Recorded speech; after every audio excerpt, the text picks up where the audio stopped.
धर्मयोद्धा गरुड़। इस बार गरुड़ को चिरस्थाई दंड मिलेगा। उड़ने की बहुत लालसा है इसे। इस बार इसके पंख पखेरे उड़ेंगे।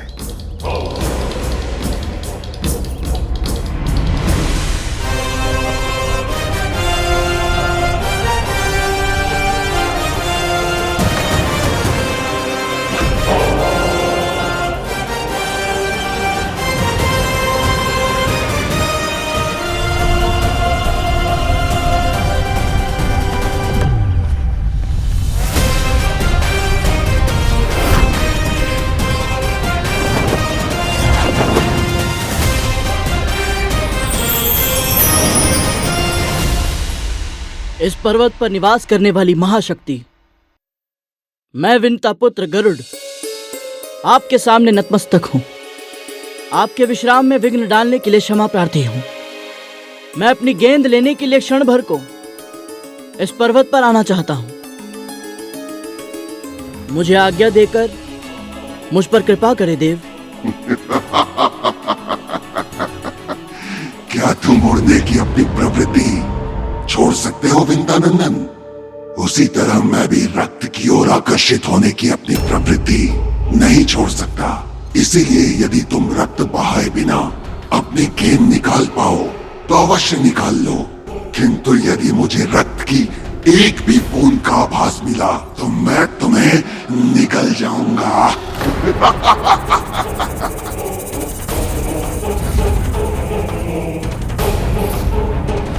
अब क्या करेगा गरुड़? एक गेंद के कारण अपने प्राण थोड़ी गवाएगा। अवश्य गेंद छोड़कर लौट आएगा।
कुछ भी कहो, ये तो मानना पड़ेगा, ये वीर है और चतुर भी तो है।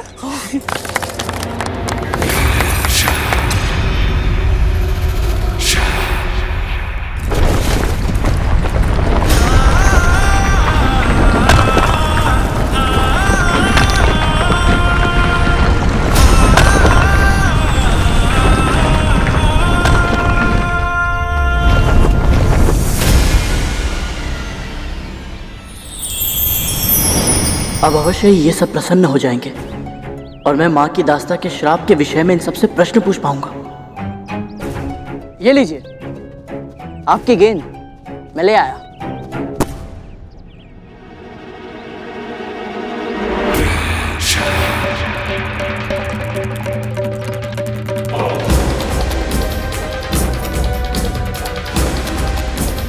तुम्हें क्या लगा दासी पुत्र, तुम हमारे साथ खेल पाओगे?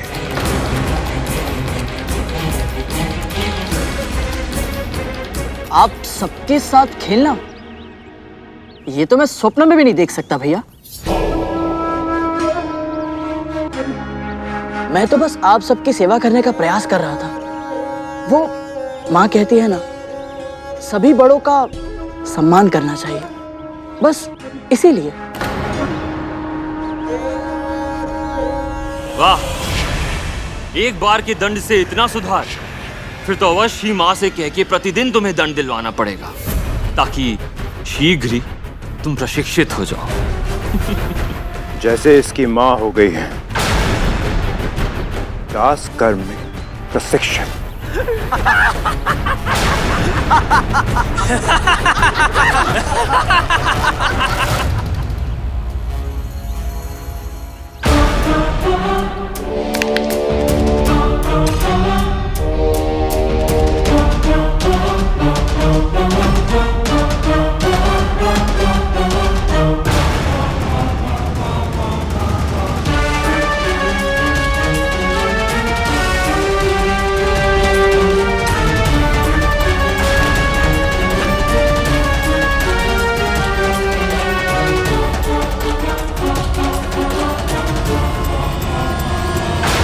जब कभी तुझे क्रोध आए या मन विचलित हो जाए तो अपने गुरु का ध्यान धर।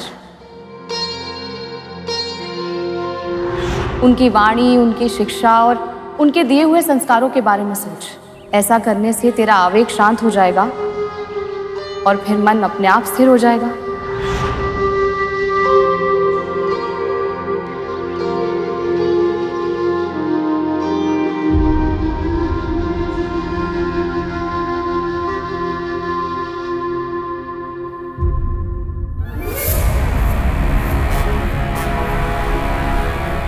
नहीं तक्षक भैया, मुझे प्रशिक्षण देने के लिए महारानी से कहकर दंड दिलवाने की आवश्यकता ही नहीं पड़ेगी, क्योंकि मैं तो स्वयं आप सभी बड़ों की सेवा करके पुण्य अर्जित करना चाहता हूँ।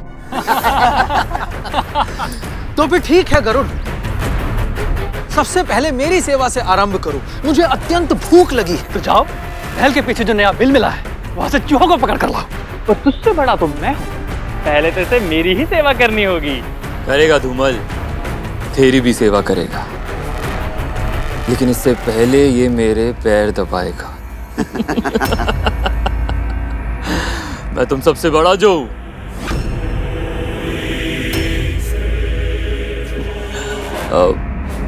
मेरा मतलब है तक्षक भैया के बाद। तो ये है माँ के अतीत के ताले की कुंजी, इसी से पूछता हूँ। नहीं नहीं, सबसे बड़े ये थोड़ी ना है, सबसे बड़े तो शेष।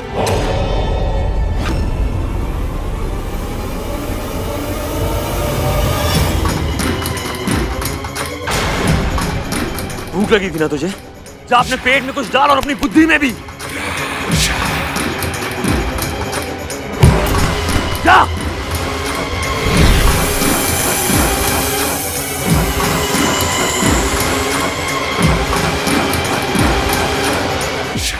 भैया, आप इतने रुष्ट क्यों हो गए? वो क्या है ना, माँ ने हमें मना किया है कि शेष जाने के लिए अलग से आदेश देना पड़ेगा क्या? जा।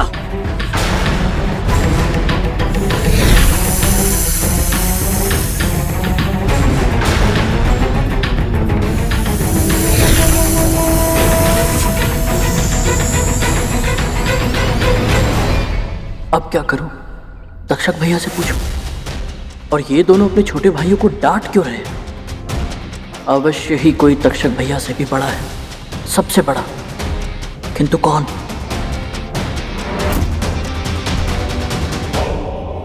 अपना स्थान मत भूल करो। दास प्रश्न नहीं पूछते। मेरी मंशा आपको रुष्ट करने की नहीं थी भैया। मैं तो आप सबको अच्छे से जानना चाहता था। जितनी आवश्यकता है उतना जानता है तू। अधिक मेलजोल बढ़ाने की चेष्टा मत कर। ऐसा क्यों भैया? मुझसे और मेरी माँ से इतना बैर क्यों है आप सबको? एक और प्रश्न, माँ को बुलाऊं क्या? चाबुक की एक वार से सारी जिज्ञासा आंसुओं में बदल जाएगी तेरी। चाबुक का भय नहीं है मुझे, सत्य जानना है। और सत्य जानने के लिए मुझे चाबुक की मार मिले या कोई और दंड, उसका मूल्य चुकाने के लिए तैयार हूं मैं। कौन सा सत्य? यही कि जिसकी सगी बहन इस महल की महारानी है, वो मेरी मां अपनी उसी बहन की दासी कैसे बनी? क्यों छुपाते हैं आप सब ये सत्य मुझसे? भयभीत है क्या? कहीं ये डर से तो नहीं कि ये सत्य मुझे पता चल गया तो आप सब कठिनाई में पड़ जाएंगे।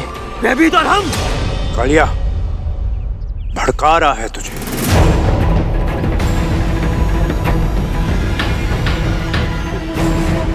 ताकि तू क्रोध में आके मूर्खता कर बैठे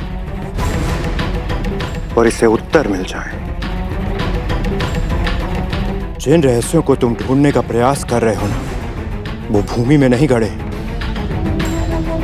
ना ही वो अतल में गड़े, ना ही वो वितल में गड़े, ना ही सूतल में, तलातल में, महातल में और ना ही रसातल में। वो सब रहस्य दबे हैं इन सब के नीचे, पाताल में। और यदि तूने उन्हें खोद के बाहर निकालने का प्रयत्न किया भी तो मैं तुझे पाताल में ही गड़वा दूंगा। चाबुक से भय नहीं लगता ना तुझे, इसलिए साहसी बन रहा है। स्मरण कर, उस चाबुक की मार अपनी मां के तन पे। कैसे उसकी ध्वनि से वो थर थर कांपती है।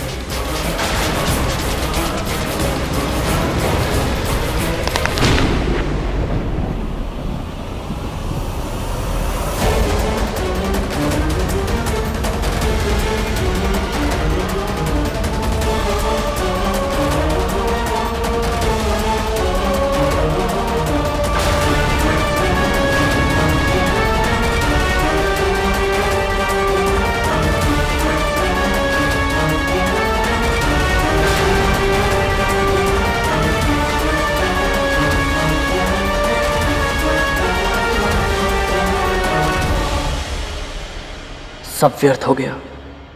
केवल इतना ही जान पाया मैं कि इन सबसे भी बड़ा कोई है, किंतु कौन है वो, कहाँ है, इनके साथ क्यों नहीं रहता, और महारानी ने इन्हें उसके बारे में चर्चा करने से मना क्यों किया हुआ है। क्या उसे मेरी माँ की दास्तां के बारे में पता होगा? कैसे मिलेंगे मुझे इन प्रश्नों के उत्तर?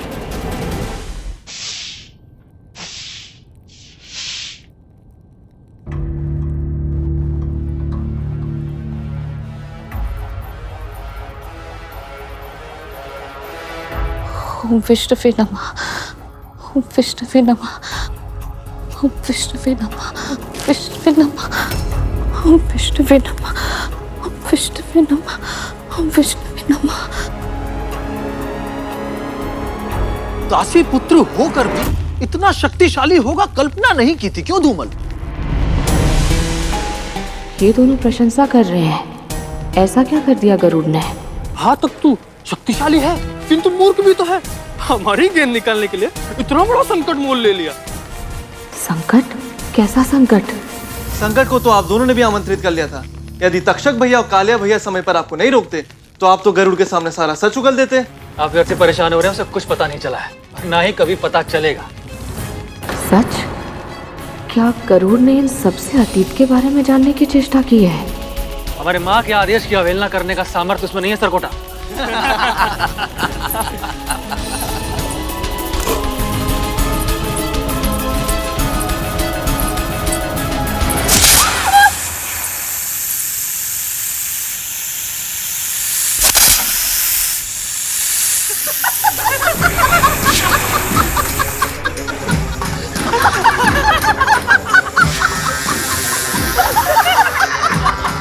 लो, फिर से वही परिहास। अब फिर से भय से मेरी वही चित्कार।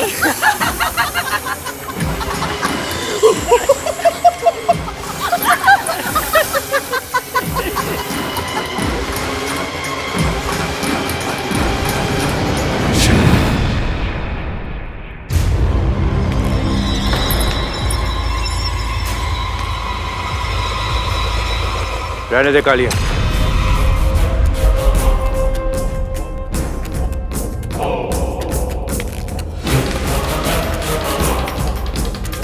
जाने दे इन्हें।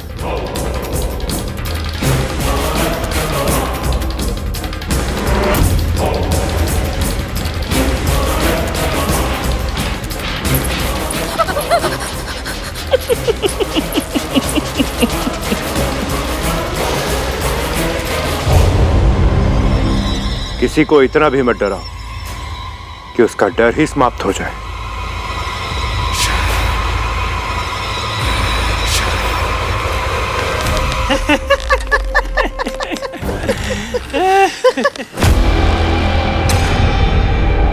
ये मेरा स्थान है।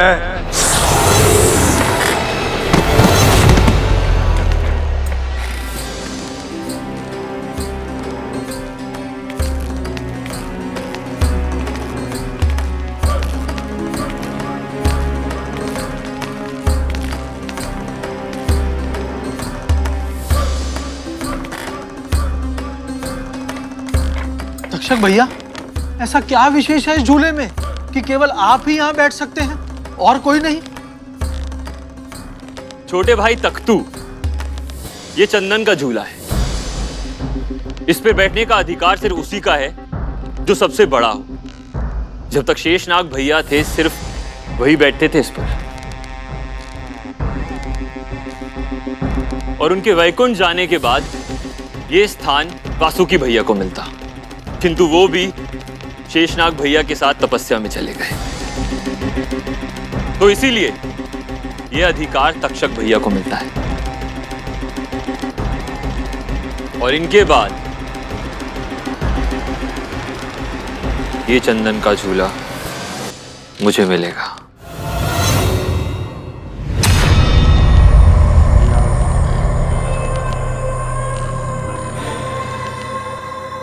तो सबसे बड़े भैया का नाम है शेषनाग और वो वैकुंठ में रहते हैं।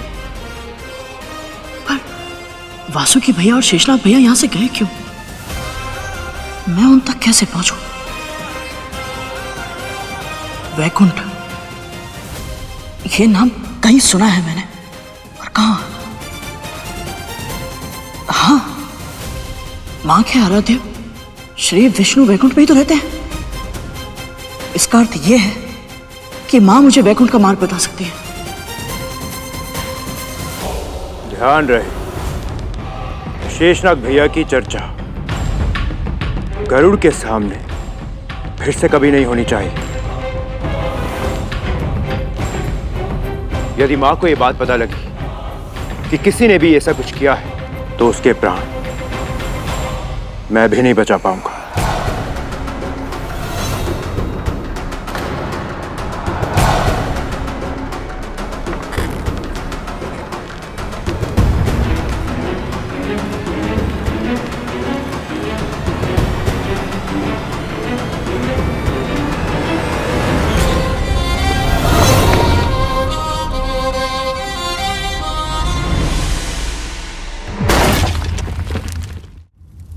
गरुड़ सर्पों की गेंद लाने गया था, तो क्या वो उनके साथ मित्रता करने, उनके साथ खेलने का प्रयास कर रहा है? अच्छा ही है, भाई हैं वो उसके। किंतु सत्य तो ये है कि सर्पों के साथ मित्रता उसे हानि भी पहुंचा सकती है। कैसे समझाऊं उसे?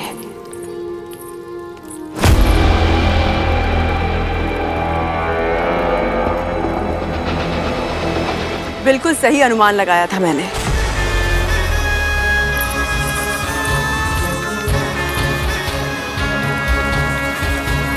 तुझे कैसे ज्ञात हुआ कि आज मेरा ये खाने का मन है? बचपन से ज्ञात है मुझे। सर्जन के फूल खिलते बाद में हैं, आपके मुख की भाव भंगिमा उनके स्वाद की कल्पना से ही बदल जाती है। सच कहा तूने। याद है कैसे सुबह से शाम हो जाती थी हमें फूल चुनते चुनते? और आधे से अधिक फूल तो चुनते चुनते ही चबा जाती थी आप, है ना?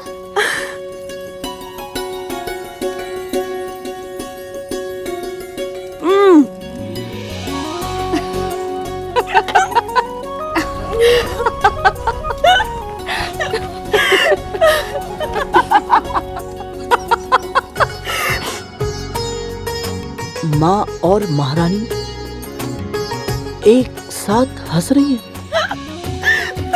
स्मरण है तुझे कैसे हम दोनों इन फूलों को अपनी झोली में भरते थे? घर शीघ्र कौन पहुंचेगा वो भी एक भी फूल गिराए बिना, इस बात को लेकर शर्त लगाते थे। तुम तो पराजित हो गई विंता। हमारी शर्त के अनुसार अब जीवन भर तुम्हें मेरी दासी बनकर रहना होगा। ऐसा ऐसा मत कीजिए दीदी, बहन हूं मैं आपकी। अब तक तो हंस रही थी, ये अचानक क्या हो गया माँ को? और शर्त की बात सुनकर ऐसे चुप क्यों हो गई?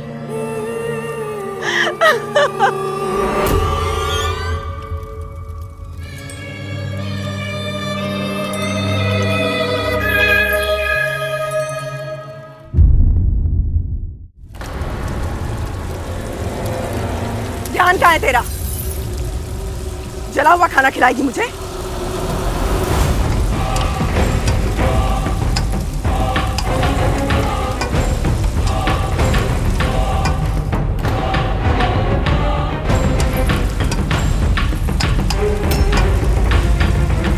अतीत की भूल भुलैया में खोकर कभी भूल मत जाना कि तू आज क्या है और कहां है।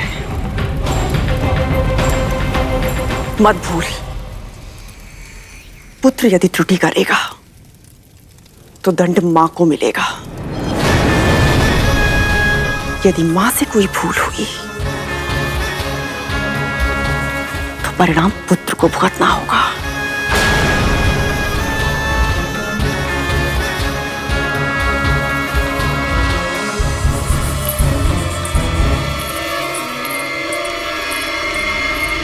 माँ और महारानी का एक साथ हंसना इस बात का प्रमाण है जो माँ ने मुझसे कही थी कि महारानी सदैव से ऐसी क्रूर नहीं थी।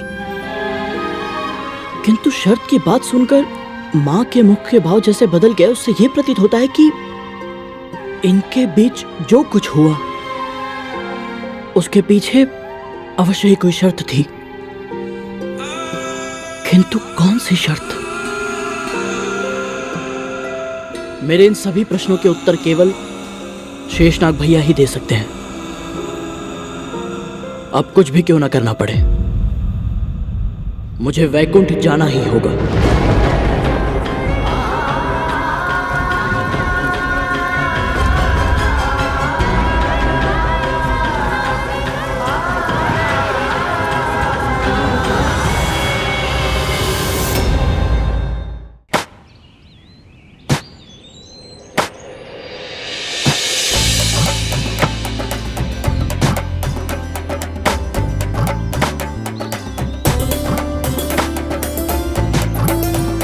क्या कर रहा है और क्या हाल बना लिया है अपना?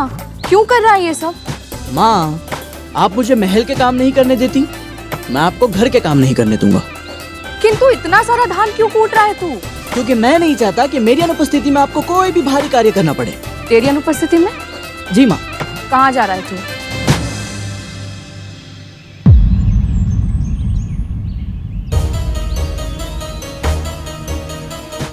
गरुड़, मुझसे छुपा रहा है तू? बता क्या चल रहा है तेरे मन में?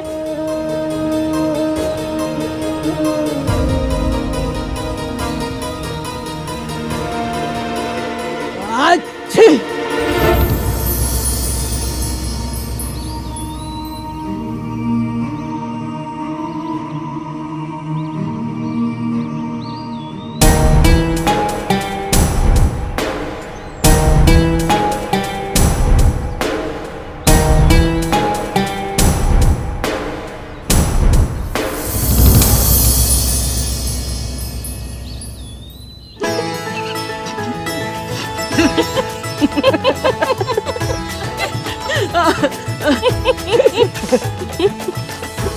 एक क्षण माँ। माँ, मुझे क्षमा करना। आज तक तो धूमल को कहते सुना था मैंने, कोई बड़ा संकट मोल लिया था तूने उनके लिए। अच्छा वो माँ, कोई विशेष बात नहीं थी। वो तो माणक पर्वत है ना, उसके पीछे उनकी गेंद चली गई थी तो मैं ले आया। माणक पर्वत से? मणिया नहीं, रक्त पिपासु चट्टाने हैं वहाँ। मायावी शक्ति का वास है। तुझे कुछ हो जाता तो? हाँ, आपका आशीर्वाद है ना मेरे साथ, मुझे भला क्या होगा। और माँ, आप ही ने तो सिखाया है कि सभी की सहायता करनी चाहिए। गरुड़, तू ध्यान रखा कर अपना। मैं ये सब धोकर आती हूँ, संध्या आरती का समय हो गया है। जी माँ।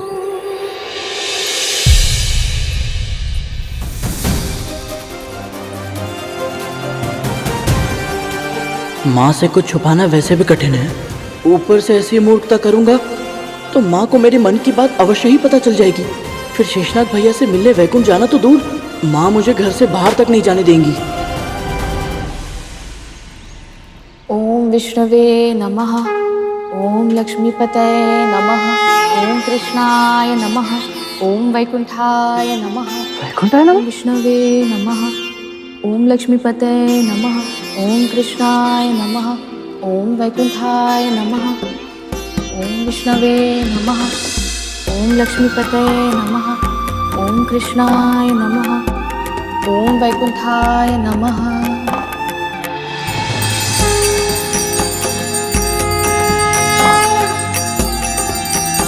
माँ,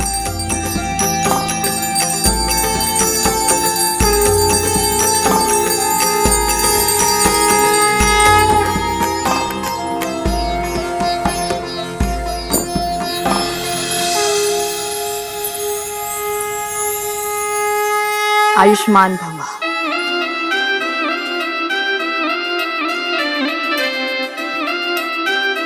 माँ, विष्णु जी वैकुंठ में रहते हैं ना? वैसे तो अपने भक्तों के हृदय में रहते हैं, किंतु हाँ, उनके निवास लोक का नाम तो वैकुंठ ही है। माँ, वहाँ और कौन कौन रहता है? क्यों पूछ रहा है ये सब? ऐसे ही माँ। वो आपके जीवा पर हर समय भगवान विष्णु जी का नाम होता है ना माँ, तो मुझे लगा कि मुझे उनके बारे में जानना चाहिए। सामान्य जिज्ञासा माँ। सामान्य जिज्ञासा। सामान्य जिज्ञासा है या कोई विशेष बात है?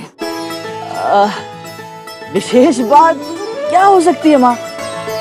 माँ, मेरे मस्तिष्क में तो आठों प्रहर केवल एक ही बात चलती है, मैं ऐसा क्या करूं जिससे आप और अधिक प्रसन्न हो।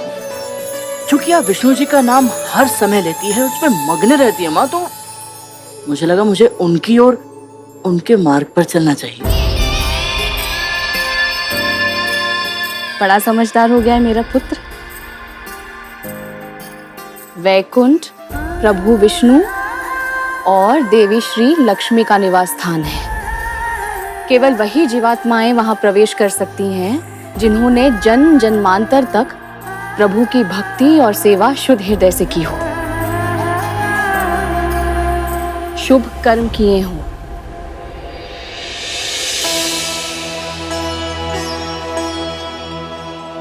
यदि शेषनाग भैया वैकुंठ में हैं, इसका अर्थ है उन्होंने अवश्य ही शुभ कर्म किए होंगे। तब तो वो निश्चित ही माँ को दास्ता से मुक्ति दिलाने में मेरी सहायता करेंगे। माँ, माँ, माँ, ये माँ, वैकुंठ है कहाँ? कितनी दूर है? और वहां कैसे जा सकते हैं माँ? ये सब तुझे क्यों जानना है? ऐसे ही वो मन में प्रश्न आया तो पूछ लिया। और माँ, जब से आपने मुझे अपने अतीत के बारे में पूछने से मना किया है ना, मस्तिष्क में कुछ ना कुछ चलते ही रहता है। अब आपको नहीं बताना तो रहने दीजिए।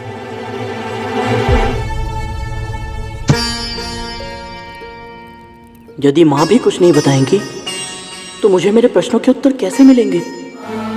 और यदि नहीं मिले तो कैसे करा पाऊंगा मैं माँ को दास्ता से मुक्त?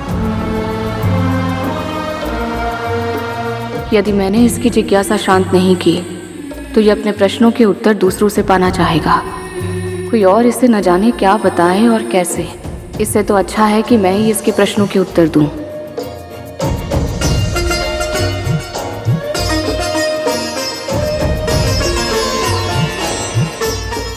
गरुड़,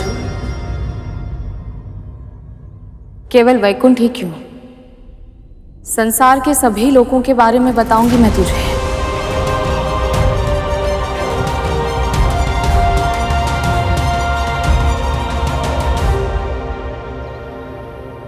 इस पूरे ब्रह्मांड में कुल 14 लोक हैं। हमारी पृथ्वी को मिलाकर 7 लोक ऊपर और 7 लोक हमसे नीचे हैं। ऊपर के लोकों को ऊर्ध्वलोक और नीचे के लोकों को अधोलोक कहा जाता है। इन अधोलोकों के नाम हैं अतल, वितल, नितल, गपस्तिमान, महातल, सुतल और पाताल। इन 7 लोकों में से प्रत्येक 10-10 सहस्त्र योजन की दूरी पर स्थित है। सुंदर महलों से सुशोभित इन सभी लोकों में भूमि का रंग और प्रकार एक दूसरे से अलग है। अतुल लोक में शुक्ल वर्ण अर्थात श्वेत रंग की भूमि पाई जाती है, तो वितल में श्याम अर्थात काले रंग की, नितल में अरुण अर्थात सूर्योदय के रंग की भूमि है, गगस्तिमान में पीले रंग की और महातल में शक्र में अर्थात कंकरीली या कंकड़ युक्त। सूतल की भूमि पथरीली है और पाताल की स्वर्ण में अर्थात सोने के रंग के समान। अविश्वसनीय। माँ, यदि नीचे के लोग इतने अनूठे हैं तो ऊपर के 7 लोग और भी अधिक आकर्षक होंगे ना? एक तो यही लोक है हमारा भूलोक। यहाँ मनुष्य आसानी से अपना विचरण कर सकते हैं और यहाँ से ऊपर है पृथ्वी से अंतरिक्ष तक का क्षेत्र जिसे भूवरलोक कहते हैं, और फिर सूर्य से लेकर ध्रुव मंडल तक का प्रदेश स्वर्गलोक कहलाता है। इन तीनों लोकों को अर्थात भू, भूव, स्व को त्रिलोक या त्रिभुवन के नाम से भी पुकारा जाता है। त्रिभुवन से 1 कोटि योजन ऊपर स्थित है महरलोक,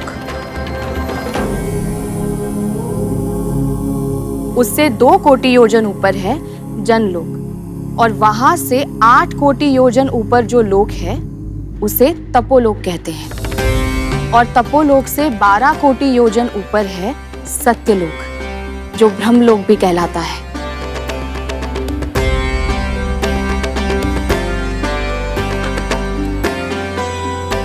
अद्भुत माँ, अद्भुत। किंतु माँ, इनमें तो वैकुंठ लोक है ही नहीं। वो कहाँ है माँ? सृष्टि के सभी 14 लोकों से ऊपर, हर प्रकार के सुख दुख जीवन मरण से दूर है कैलाश लोक, जहाँ महादेव शिव शंकर का वास है। ओम नमः शिवाय। ओम और उससे भी ऊपर है वैकुंठ लोक,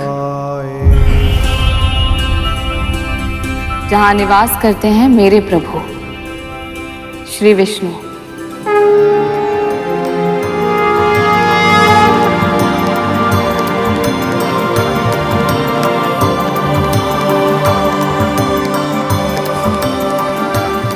वैकुंठ का रास्ता संभवतः माँ को पता होगा। माँ, तो इसका अर्थ ये है माँ कि इन 7 लोगों को पार करने के बाद वैकुंठ जा सकते हैं।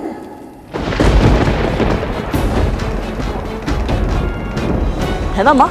नहीं गरुड़, वैकुंठ में बिना अनुमति कोई प्रवेश नहीं कर सकता,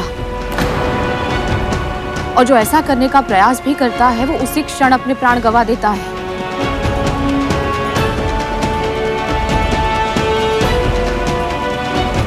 किंतु माँ, मेरी बात। विंता!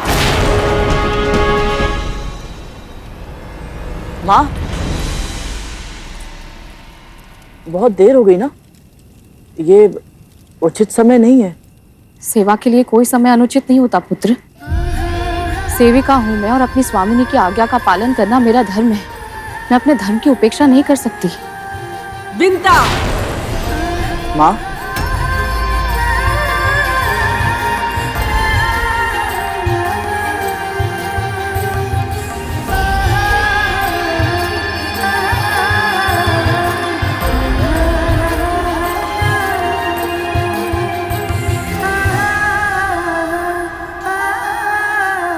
क्या हुआ? अचानक पैर क्यों छू रहा है?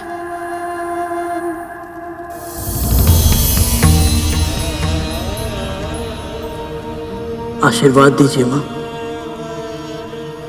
कि मैं आपके आदर्शों को सदैव स्मरण रख पाऊं, क्योंकि यदि मैं आपके संस्कारों को भूल गया माँ, तो मैं अपने उद्देश्यों में सफल कैसे हो पाऊंगा? मेरी डांट से भावुक हो गया है? तूने ही तो कहा था कि माँ का आशीर्वाद सदैव अपने पुत्र के साथ होता है। चिंता मत कर, तुझे अपने संस्कार सदैव स्मरण रहेंगे और तू अपने प्रत्येक उद्देश्य में पूरी तरह सफल होगा।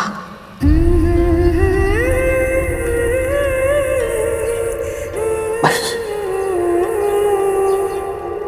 यही आशीर्वाद चाहिए था मुझे माँ।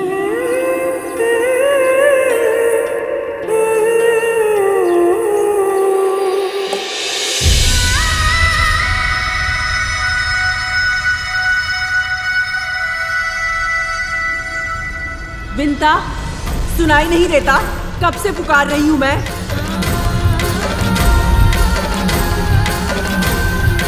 विंता,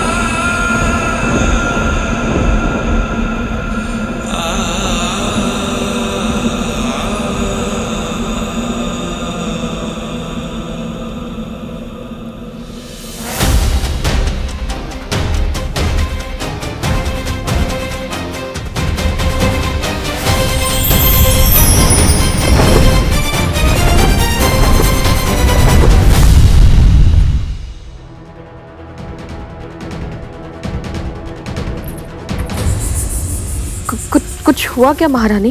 ये तो तू बताएगी ना। तेरे पुत्र को जो दंड दिया था उसका कुछ लाभ हुआ है नहीं? मेरे पुत्रों के कक्ष में मैंने आने से उसे मना किया था। पर वो यहाँ नहीं आया है महारानी। इस कक्ष में ही नहीं, महल में भी प्रवेश नहीं किया है उसने। तो ये क्या है?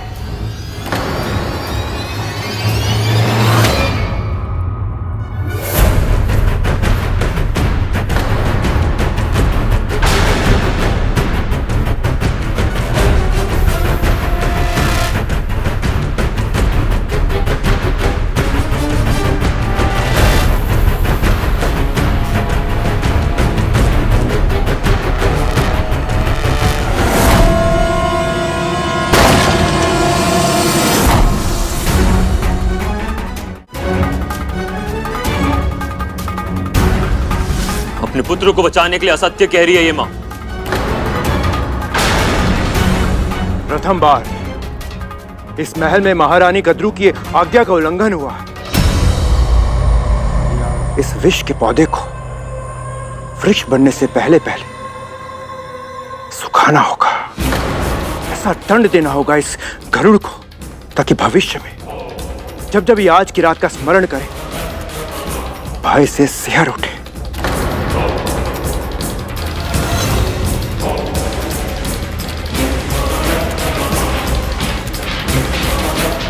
मेरा विश्वास कीजिए महारानी, गरुड़ ने कुछ नहीं किया है। ये पंख अवश्य ही वायु के साथ उड़कर यहाँ आ गया होगा।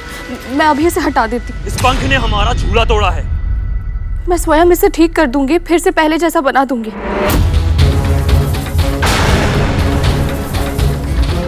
अपने पुत्र को नियंत्रण में रखना सीख।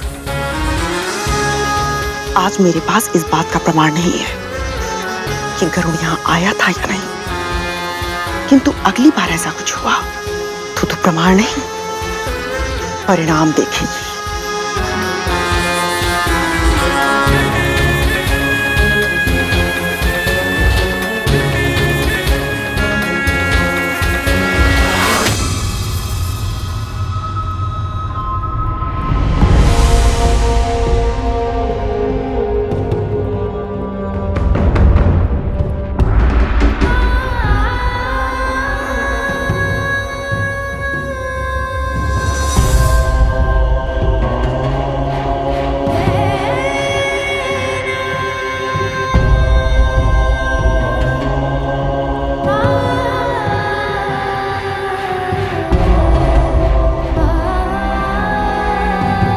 गरुड़,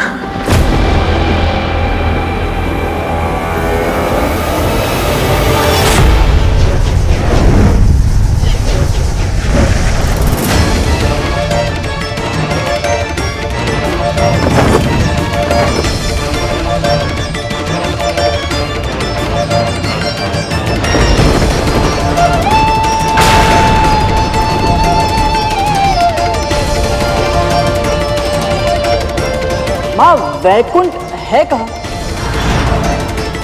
इन 7 लोगों को पार करने के बाद वैकुंठ जा सकते हैं?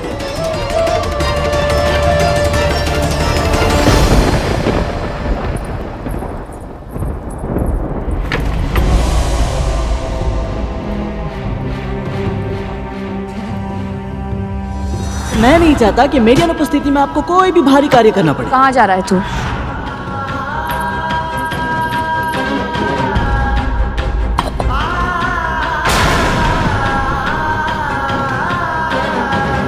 आशीर्वाद दीजिए माँ कि मैं आपके आदर्शों को सदैव स्मरण रख पाऊँ, क्योंकि यदि मैं आपके संस्कारों को भूल गया माँ तो मैं अपने उद्देश्यों में सफल कैसे हो पाऊंगा।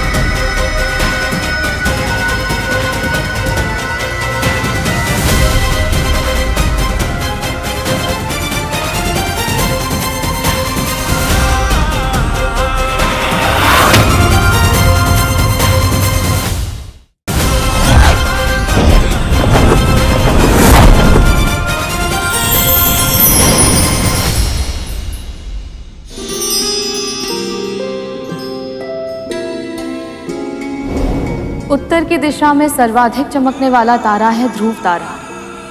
भगवान विष्णु के सबसे बड़े भक्तों में से एक श्री ध्रुव के नाम पर रखा गया है इसका नाम। वो देख,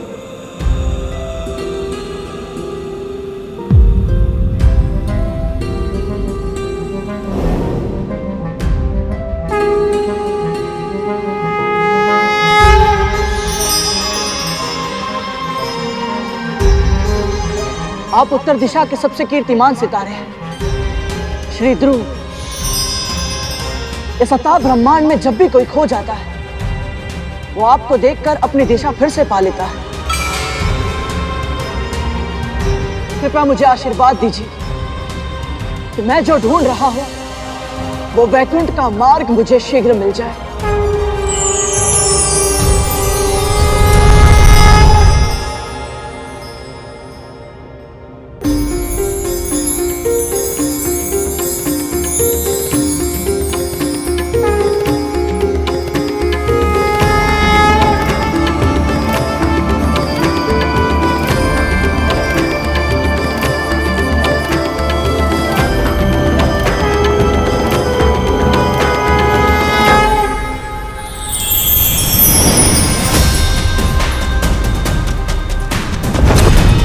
गरुड़, कहाँ है तू?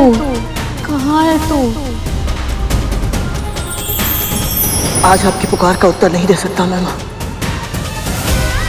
मुझे क्षमा करना, मुझे आपको बिना बताए वैकुंठ जाना पड़ा और मेरे पास और कोई विकल्प नहीं था मां। आपको दास्ता की बेड़ियों से मुक्त कराने के लिए मुझे कुछ भी क्यों ना करना पड़े, कोई भी मूल्य क्यों ना चुकाना पड़े, मैं आपको अवश्य मुक्त कराऊंगा। ये मेरा प्रण है।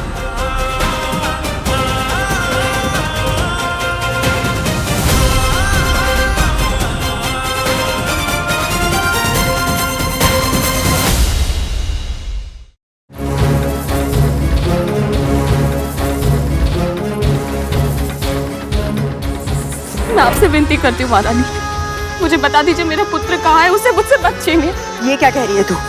मुझे कैसे ज्ञात होगा कि गरुड़ कहाँ है?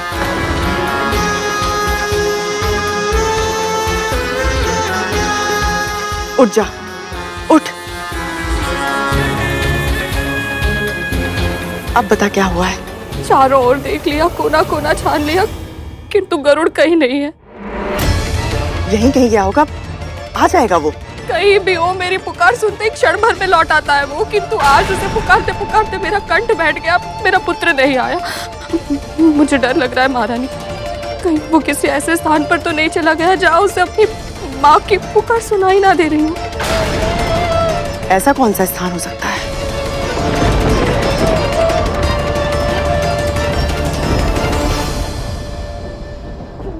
कहीं ये मुझसे कुछ छुपा तो नहीं रही?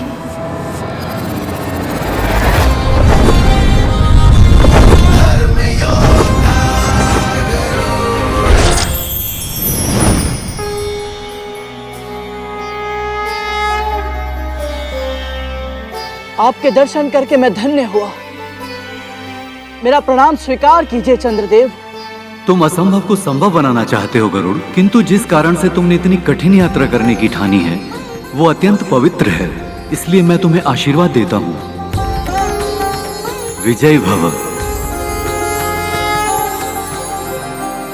धन्यवाद चंद्रदेव।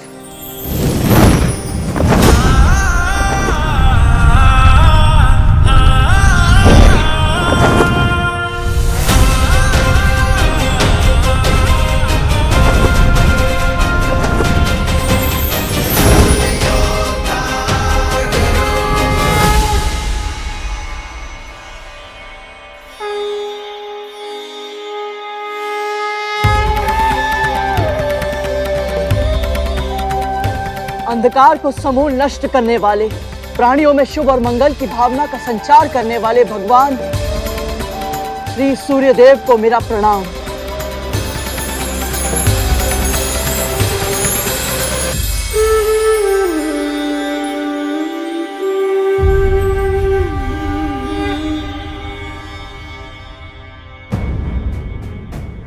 ये तो गरुड़ है, मेरा छोटा भाई। कौन है ये जो सूर्यदेव के रथ का संचालन कर रहे हैं? ये मुझे देखकर इतने भावुक क्यों हो गए और मुझे इनसे एक विचित्र सा जुड़ाव क्यों अनुभव हो रहा है? लगता है तुम्हारा उचित स्थान यहाँ नहीं, कहीं और है। क्षमा करें सूर्यदेव, किंतु मैंने प्रण लिया है कि जब तक मैं वो कारण पता नहीं लगा लेता जिसके लिए मेरी माँ को अपना जीवन दासी बनकर व्यतीत करना पड़ रहा है, मैं उन्हें अपना मुख नहीं दिखाऊंगा। पुत्र हो तो ऐसा।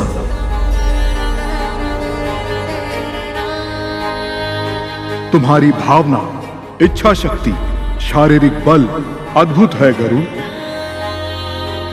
और मेरा आशीर्वाद सदैव तुम्हारे साथ है। विजयी भव।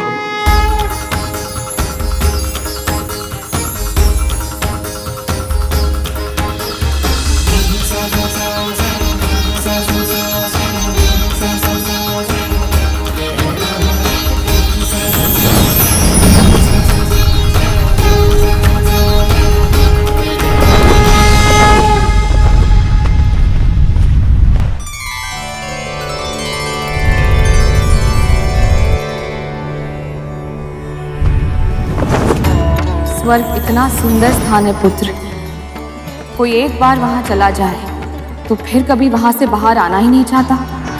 एक विराट वृक्ष भी है वहां, कल्प वृक्ष।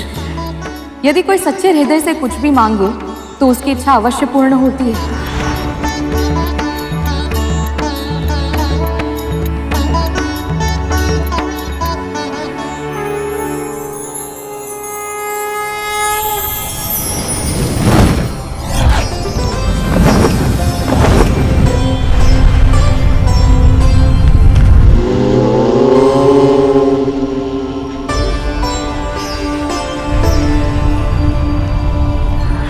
के ऊपर तीसरा लोक है महरलोक।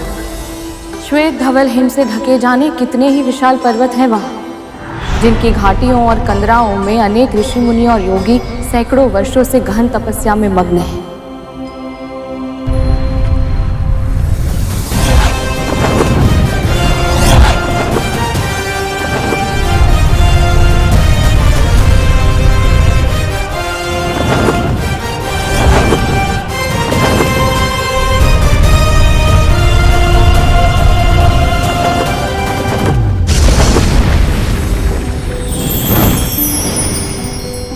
जनलोक पितामह ब्रह्मा के सबसे बड़े पुत्रों सनक, सनातन, सनंदन और सनत कुमार का निवास स्थान है। ना इन्हें कोई भौतिक कामना है, ना ही आध्यात्मिक इच्छा। ये चारों भाई एक साथ उदासीन भाव से संपूर्ण ब्रह्मांड में विचरण करते हैं। केवल दो ही लक्ष्य हैं इनके, भगवान विष्णु की भक्ति और ज्ञान का दान। आप सभी कुमारों को मेरा सादर प्रणाम। वैकुंठ में बिना अनुमति के प्रवेश करना असंभव है। तुम्हें द्वार पर ही रोक दिया जाएगा। पांचों इंद्रियों पर नियंत्रण खो बैठोगे तुम और पृथ्वी पर वापस फेंक दिए जाओगे। और नीचे गिरते समय तुम्हारा वेग इतना अधिक होगा कि तुम संभल नहीं पाओगे। तुम मारे जाओगे गरुड़। लौट जाओ, लौट जाओ। तेरे पुत्र पर तेरा नियंत्रण नहीं है और तू मेरे पुत्रों पर आरोप लगा रही है। मेरा वो आशय नहीं है महारानी। मैंने तो बस राजकुमारों को ये बात करते हुए सुना था कि गरुड़ के सामने उनके मुख से सत्य निकलने वाला था। सही सही बता, क्या शब्द सुने थे तूने? संकट को तो आप दोनों ने भी आमंत्रित कर लिया था। यदि तक्षक भैया और कालिया भैया समय पर आपको नहीं रोकते तो आप तो गरुड़ के सामने सारा सच उगल देते।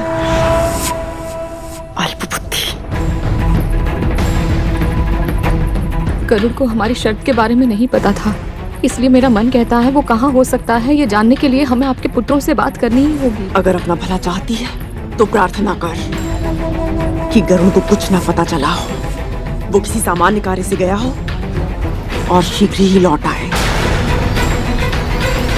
कहाँ है तू गरुड़? मेरे मन में ऐसे विचित्र प्रश्न क्यों उठ रहे हैं कि कहीं तेरे प्राण संकट में तो नहीं? तुम मारे जाओगे गरुड़। अपना कर्म करते समय यदि भाग्य मुझे मृत्यु की ओर ढकेल दे, वैसे मृत्यु भी मुझे सहर्ष स्वीकार है ऋषिवर।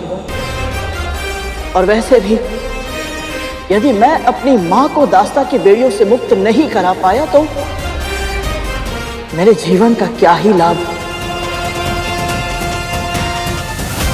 तुम्हारी मातृभक्ति अद्भुत है गरुड़। हम तुम्हें आशीर्वाद देते हैं गरुड़। विजयी भव, विजयी भव।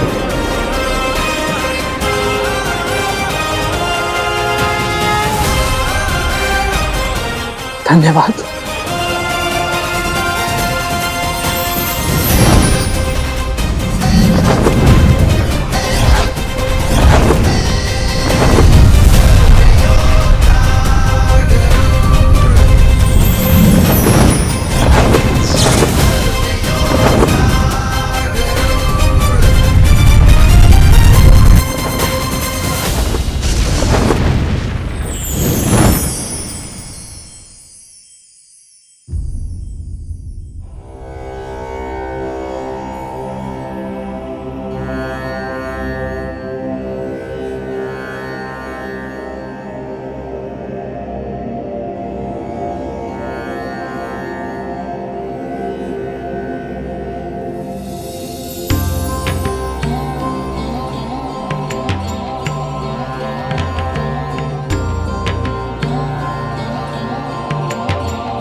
ये सुनहरी आभा तुझे तेरे पिता से ही मिली है।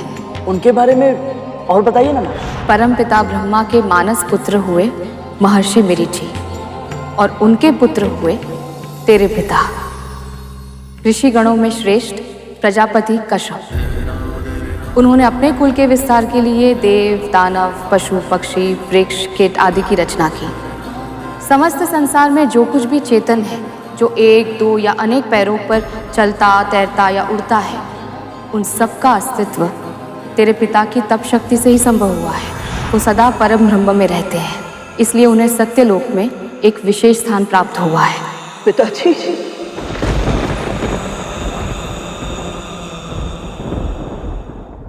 अथाह लाड़ किया मैंने, त्रुटियों को अनदेखा किया और अपराधों को क्षमा किया है, किंतु इसका अर्थ ये नहीं कि तुम सब अपनी सीमा लांघो। इस महल के कुछ नियम हैं और उन सब नियमों का पालन तुम सबको करना पड़ेगा, क्योंकि कुछ रहस्य ऐसे होते हैं जिन्हें सदैव चुप्पी की चट्टानों के नीचे दबाए रखना चाहिए, क्योंकि जब उन्हें बाहर आने का अवसर मिलता है तो वो रहस्य अकेले बाहर नहीं लाते, तो अपने साथ लाते हैं सर्वनाश।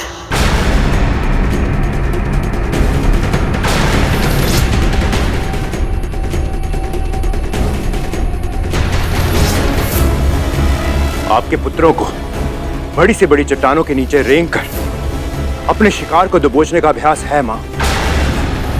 उन चट्टानों को पलटना हमारा स्वभाव नहीं है, ये आप जानती हैं। तक्षक भैया सत्य कह रहे हैं मां, हमने कोई नियम नहीं तोड़ा है और ना ही कोई रहस्य उजागर किया है। अवश्य इस दासी ने आपके कान भरे हैं हमारे विरुद्ध।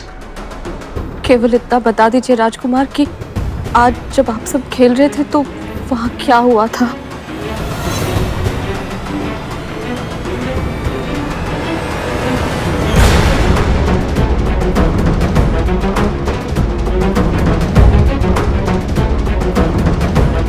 मैं बताता हूं मां।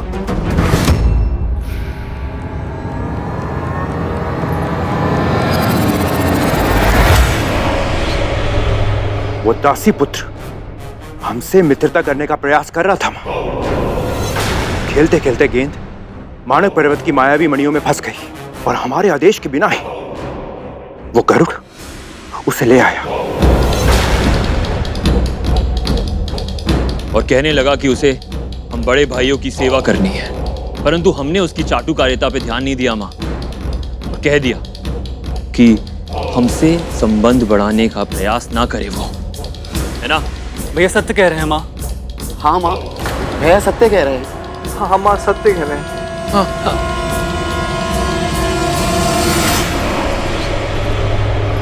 ठीक से स्मरण करो, इसके अतिरिक्त कोई और बात तो नहीं हुई थी ना? नहीं माँ, नहीं माँ, नहीं माँ, नहीं। सुन लिया?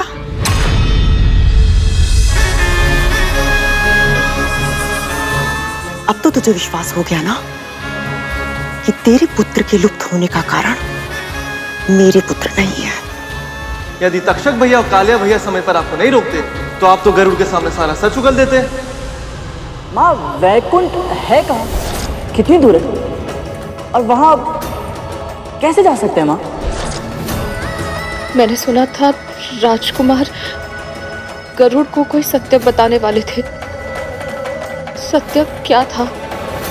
क्या उसका संबंध वैकुंठ से है?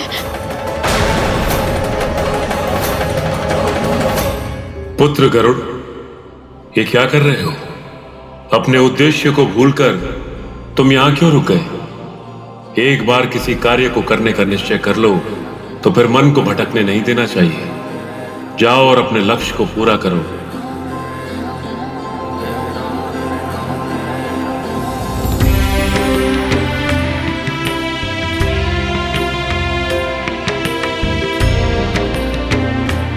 मैंने आज तक माँ का त्याग देखा था, आज आपकी तपस्या भी देख ली। अब मेरा निश्चय और भी दृढ़ हो गया है। मैं ऐसा पुत्र बनूंगा जिस पर आप दोनों को गर्व होगा।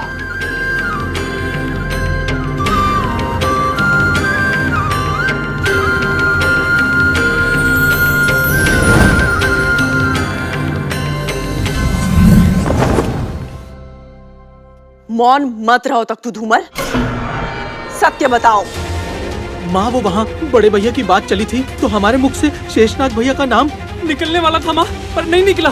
पर गरुड़ को कुछ भी पता नहीं चला था। हाँ, और फिर यहाँ वापस आकर इसी कक्ष में इसी झूले पे बैठ के तक्षक भैया ने हमें चेतावनी दी थी कि फिर कभी गरुड़ के सामने शेष भैया का नाम ना लें। शेषनाग भैया की चर्चा गरुड़ के सामने फिर से कभी नहीं होनी चाहिए। मूर्ख हो तुम सब। इस महल के ऊपर बैठकर उसने सब कुछ सुन लिया और तुम लोगों को अंदेशा तक नहीं हुआ।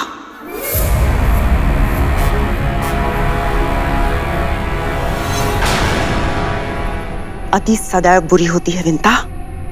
आज तेरे पुत्र ने अति की बुद्धि लगाई है और अब वो अति का साहस दिखाने का प्रयास कर रहा है। उसे क्या लगता है शेषनाग से सत्य निकलवाना इतना आसान है? मिलना तो दूर, वो वैकुंठ के द्वार तक नहीं पहुंच पाएगा।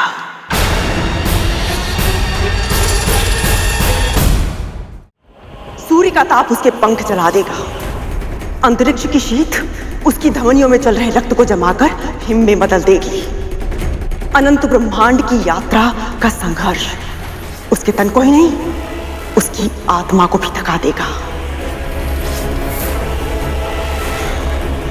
और वो शीघ्र ही टूटकर इस पृथ्वी पर आ गिरेगा। इतने वर्षों तक तूने अपने पुत्र के जन्म लेने की प्रतीक्षा की है, किंतु अब उसकी मृत्यु की प्रतीक्षा कर।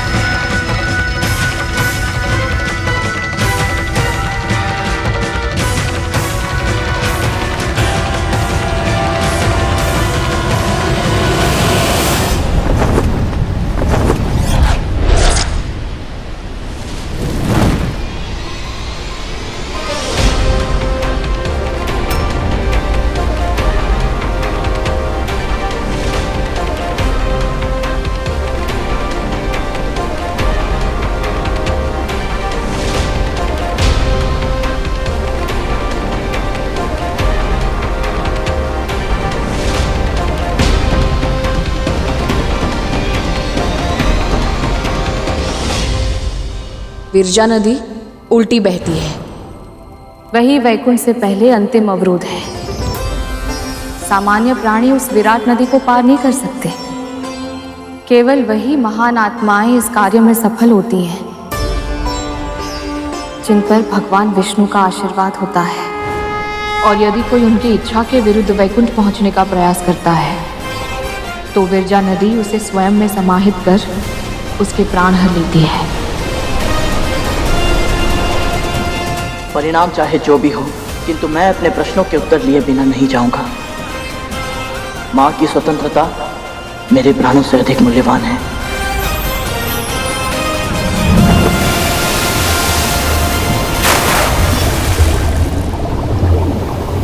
गरुड़,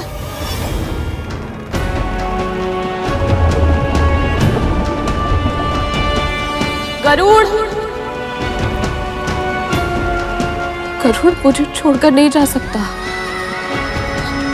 मेरा पुत्र तो मेरे मन की बात बिना कहे ही जान जाता है, तो वो मुझे छोड़कर कैसे जा सकता है?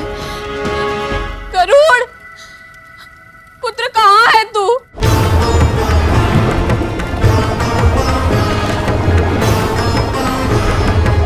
गरुड़, कहाँ है तू?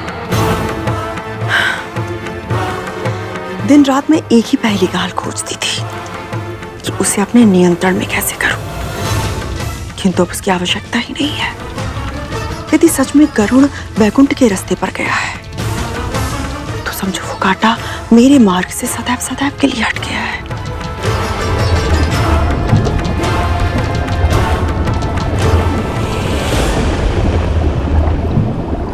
क्या मेरे मन की पीड़ा का आभास नहीं हो रहा है तुझे पुत्र? तू जहां भी है लौट कर आजा गरुड़। तेरे बिना मेरा जीवन व्यर्थ है। अपनी माँ की पीड़ा का आभास क्यों नहीं हो रहा है तुझे? क्या मेरी पुकार तेरे हृदय तक नहीं पहुंच रही है गरुड़?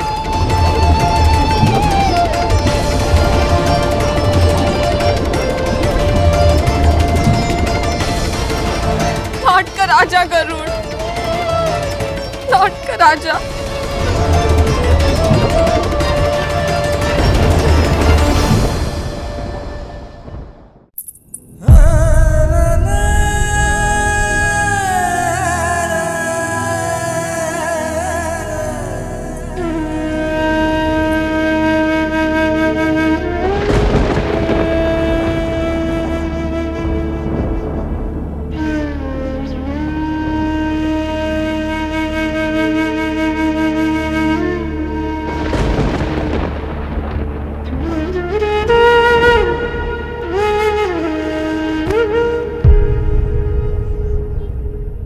आप तो दया निधान है प्रभु,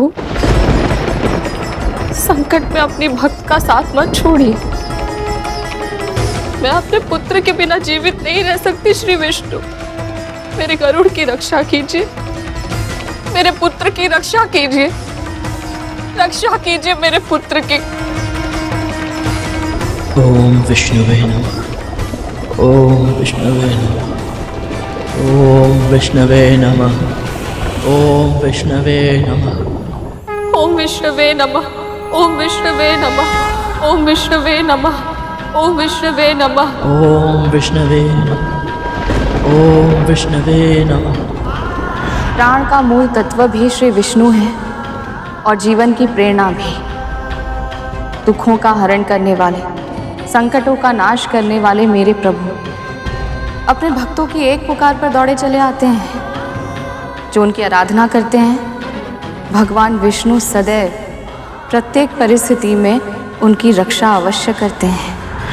ओम विष्णुवे नमः, ओम विष्णुवे नमः, ओम विष्णुवे नमः, ओम विष्णुवे नमः, ओम विष्णुवे नमः, ओम विष्णुवे नमः, ओम विष्णुवे नमः, ओम विष्णुवे नमः, ओम विष्णुवे नमः, ओम विष्णुवे नमः।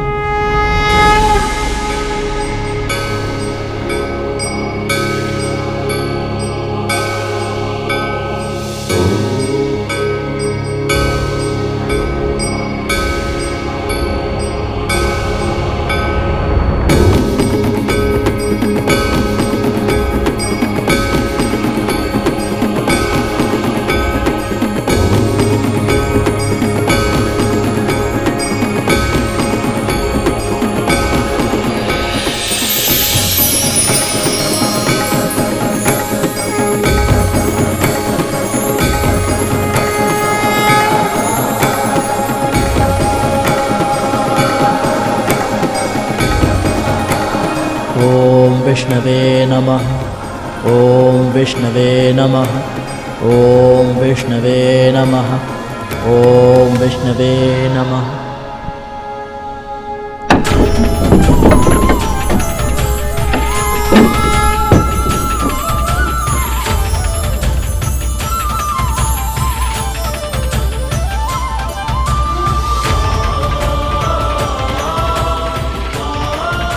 ओम विष्णवे नमः, ओम विष्णवे नमः, ओम विष्णवे नमः, ओम विष्णवे नमः, ओम विष्णवे नमः, ओम विष्णवे नमः, ओम विष्णवे नमः, ओम विष्णवे नमः, ओम विष्णवे नमः, ओम विष्णवे नमः, ओम विष्णवे नमः, ओम विष्णुवे नमः, ओम विष्णुवे नमः, ओम विष्णुवे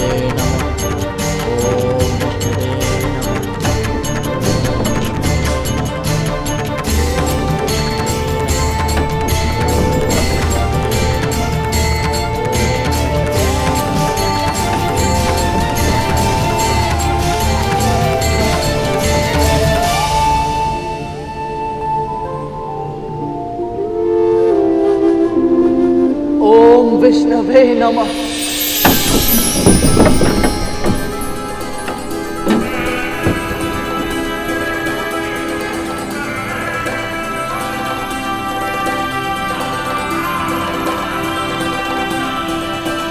ओम विष्णुवे नमः। 7 लोगों की यात्रा पूर्ण करके यहाँ आया हूं। अपने उद्देश्य को पूरा किए बिना वापस नहीं जा सकता। मैं अपने लक्ष्य में सफलता अवश्य प्राप्त करूंगा ताकि अपने प्रण की लाज रख सकूं।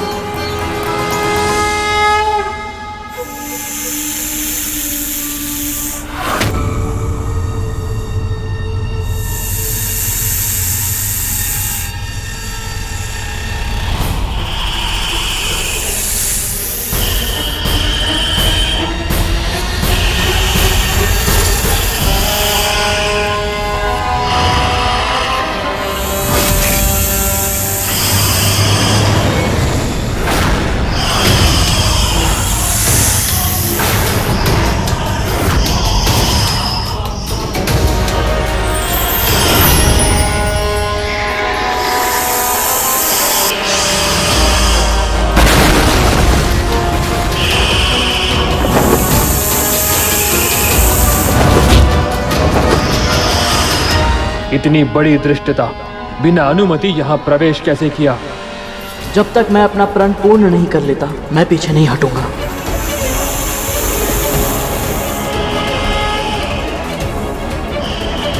ओम विष्णुवे नमः।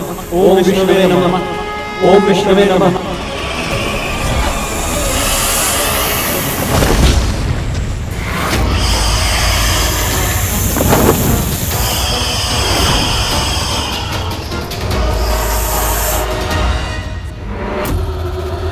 तू कितना भी प्रयास कर ले कद्रू, नियति से जीतना संभव नहीं है। होनी तो होकर ही रहती है।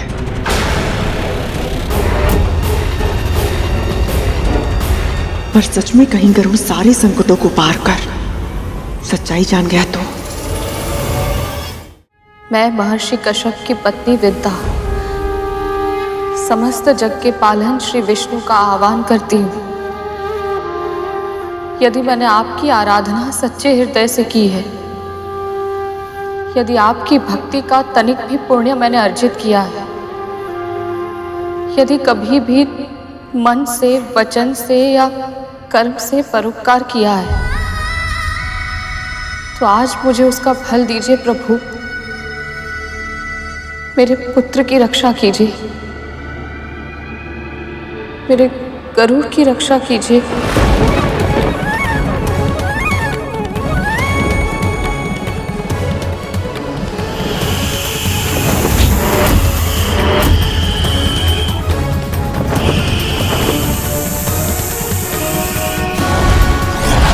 ओम विष्णुवे नमः। ओम विष्णुवे नमः। ओम विष्णुवे नमः। ओम विष्णुवे नमः।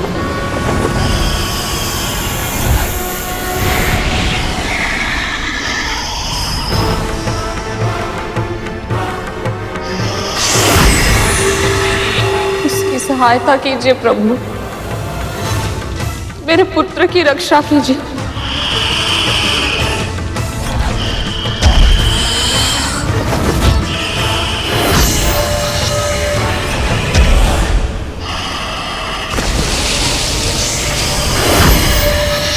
उसने आपके धाम वैकुंठ में प्रवेश करने का प्रण लिया है, इसके लिए उसे दंड मत दीजिए।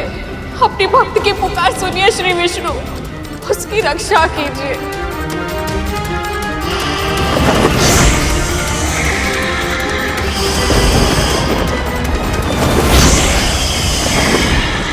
उसकी सहायता कीजिए प्रभु, मेरे पुत्र की रक्षा कीजिए, रक्षा कीजिए मेरे पुत्र की।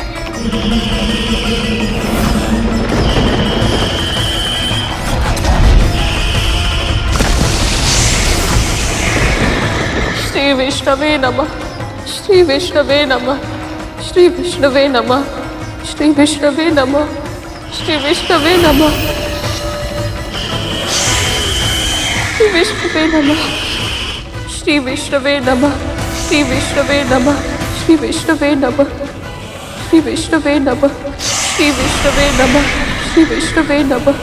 श्री विष्णवे नमः। श्री विष्णवे नमः।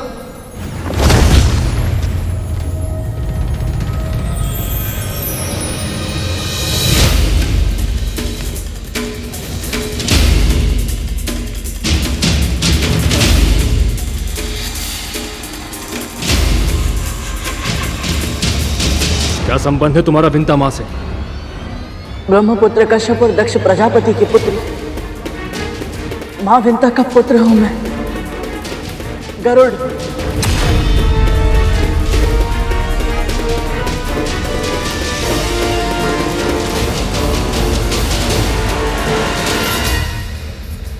ओम विष्णुवे नमः। ओम विष्णुवे नमः। ओम विष्णुवे नमः। ओम विष्णुवे नमः। ओम विष्णुवे नमः। ओम विष्णुवे नमः। ओम विष्णुवे नमः। ओम विष्णुवे नमः। ओम विष्णुवे नमः। ओम विष्णुवे नमः।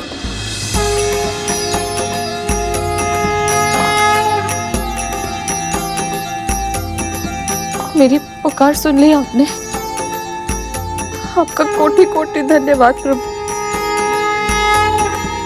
आपकी सदाएं जय।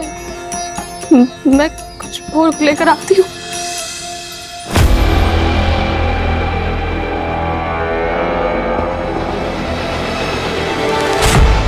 तेरा पुत्र जीवित है, इसका अर्थ ये नहीं कि वो जीवित लौट भी पाएगा। दीदी, महारानी, ऐसा मत कहिए। आपको जो दंड देना है आप मुझे दीजिए। अपने क्रोध का पात्र मेरे पुत्र को मत बनाइए। संसार का नियम है, हर कर्म का प्रतिकर्म होता है। तूने अगर अपने पुत्र गरुड़ को वैकुंठ का रास्ता बताया है तो ये तेरा कर्म था, फल तो भुगतना ही होगा।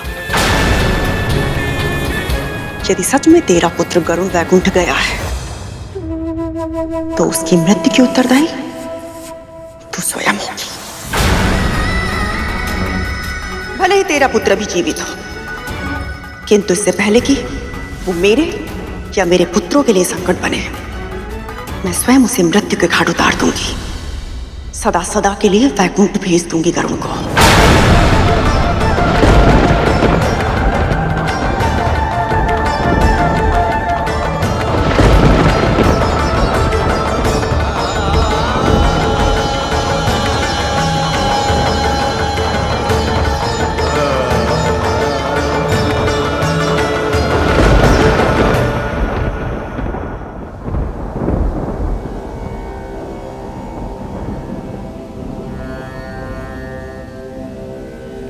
माँ ने वैकुंठ के विषय में जितना मुझे बताया था, ये स्थान तो उससे भी अधिक विशेष है।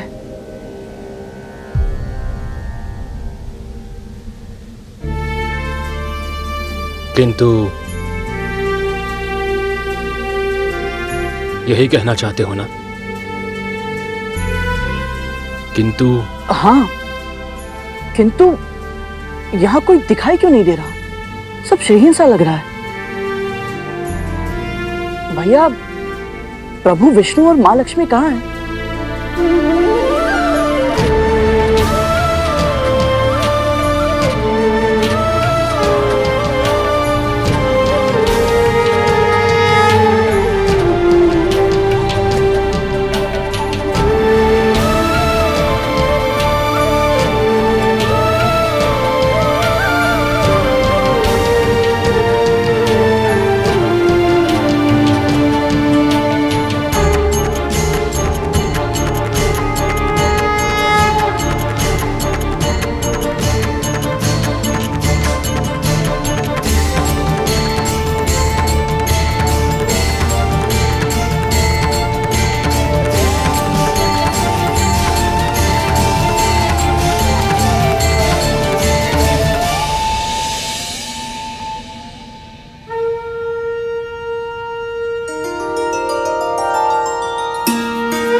विराट पुरुष सर्वशक्तिमान, है विराट पुरुष सर्वशक्तिमान, है जनार्दन विष्णु महान, है जनार्दन सनातन विष्णु महान, आपको मेरा प्रणाम, आपको मेरा प्रणाम, बारंबार विनीत प्रणाम। है विराट पुरुष सर्वशक्तिमान, है विराट पुरुष सर्वशक्तिमान।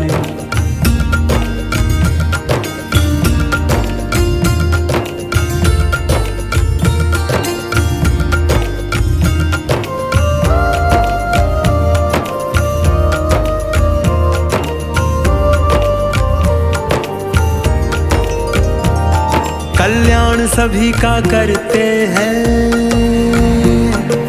प्राण सभी में भरते हैं, आप रक्षा उनकी करते हैं जो ध्यान आपका धरते हैं।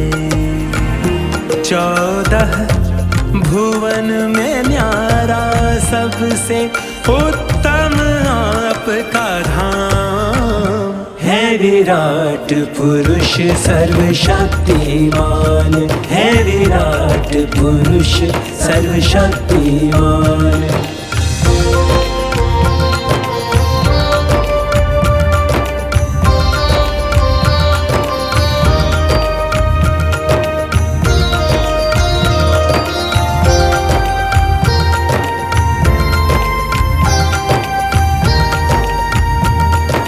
महिमा आपकी गाता हूँ,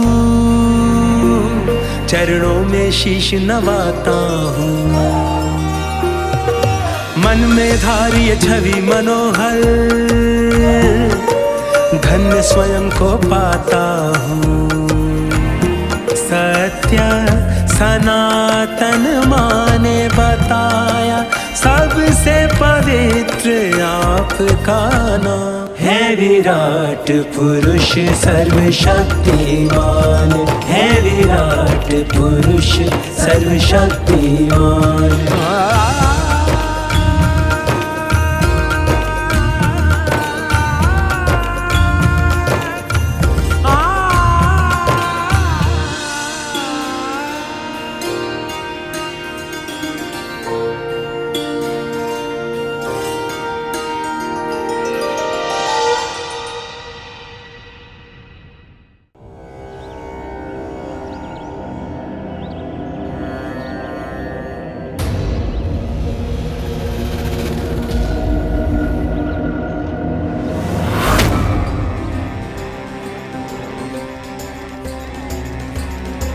पुत्र के वियोग में कहीं इसने अपना मानसिक संतुलन तो नहीं खो दिया?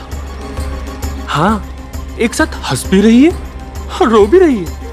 ये कैसे विचित्र स्थिति है, कुछ समझ नहीं आता कालिया भैया। विचित्र बात तो ये है कि आज दासी माँ पर हमारे होने का कोई प्रभाव नहीं पड़ा। डराने की हमारी युक्ति पुरानी हो गई है भैया। क्या बक रहा है? सत्य ही तो कह रहा है धूमल। अवश्य उस दासी पुत्र ने कुछ ना कुछ तो ऐसा किया है जिससे ये प्रसन्न भी है और दुखी भी। कहीं वो शेषनाग भैया तक तो नहीं पहुंच गया?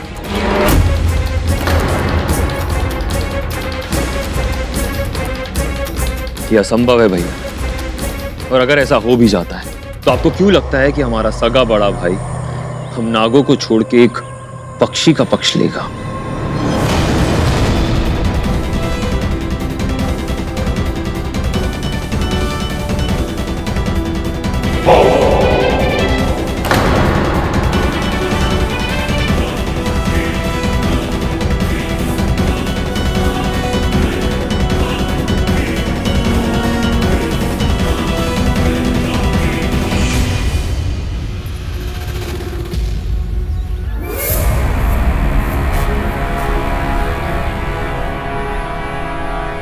यदि गरुड़ अपने भाई अनंत को मिलने में सफल हो गया तो उसे अतीत का सत्य पता चल जाएगा।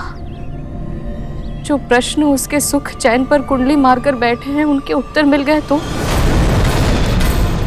मेरा सत्य आज मेरे ही पुत्र के प्राणों का शत्रु बन गया है। अपनी त्रुटियों के कारण अपने पहले पुत्र अरुण को तो कष्ट का भागी बना चुकी हूं मैं। अब गरुड़ को भी मेरे पापों का दंड भुगतना होगा।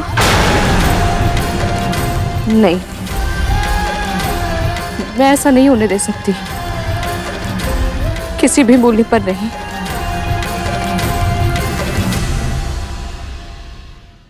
पक्षीराज गरुड़ के साहस भरे कारनामे देखने के लिए चैनल को सब्सक्राइब करें और साथ ही बेल आइकॉन दबाना न भूलें।